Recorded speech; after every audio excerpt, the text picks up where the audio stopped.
सांचौर में नर्मदा नहर परियोजना के कैनाल के वेग में डूबने से 2 बच्चों सहित उनके पिता की मौत हो जाती है।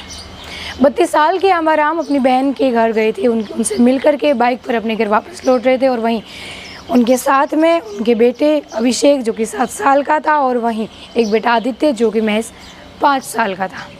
बाइक पर सवार थे दोनों पुत्र और पिता और वहीं बाइक अचानक से फिसल जाती है और वही नर्मदा नहर में गिर जाती है।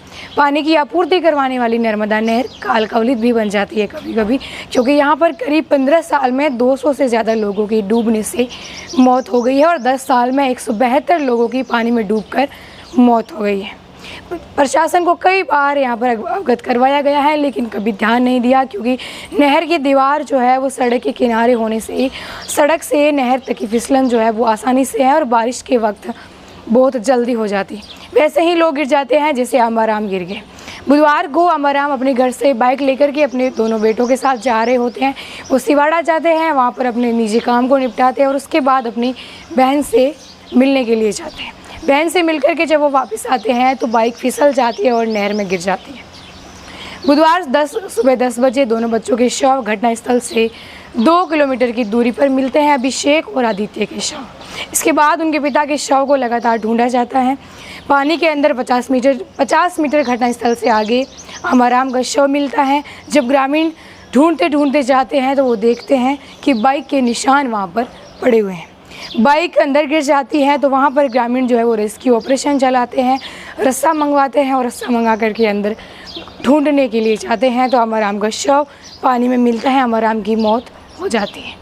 ऐसे में नर्मदा नहर जो है सांचौर के आसपास के बहुत सारे इलाके जो है जहाँ पर पानी की आपूर्ति करती हैं और वहीं फसलों के लिए नर्मदा नहर ही एकमात्र सिंचाई का साधन है और वहाँ पर किसानों के लिए नर्मदा नहर ही जो है वो एकमात्र जल को उपलब्ध करवाती है। और ऐसे में नर्मदा नहर में जब इस तरह की मौतें हो जाती हैं तो ये घटनाएं दुखद भरी सामने आती है, क्योंकि आमाराम की मौत हो गई। घर में अभी उनकी पत्नी और एक बच्ची है और आमाराम के माता पिता जिनका रो रो करके बुरा हाल है। उनके माता पिता सदमे में हैं और पत्नी जो है वो बेसुध हालत में है। उनको भी पता नहीं है कि उनके दोनों बेटे और पति के साथ क्या हो चुका है। नर्मदा में डूबने से उनकी मौत हो गई है।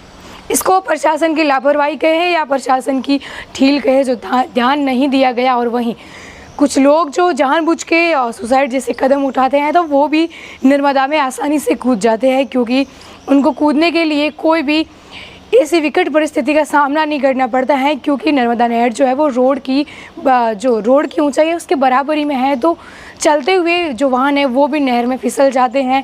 आवारा पशु जो है जो खुले में बाहर घूमते हैं कई बार तो वो भी फिसल के नहर के अंदर गिर जाते हैं और उनको बाहर भी नहीं निकाला जाता जल्दी, क्योंकि कोई देख भी नहीं पाते हैं।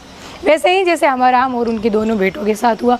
खैर ग्रामीणों ने उनको देख लिया था और वहीं बच्चों को बाहर निकाला गया 10 बजे और करीब बुधवार दिन के 3 बजे आमाराम का शव जो है ढूंढ करके नहर से बाहर निकाला गया। ममता आप सभी के साथ जुड़े रहिए द कटक से। शुक्रिया।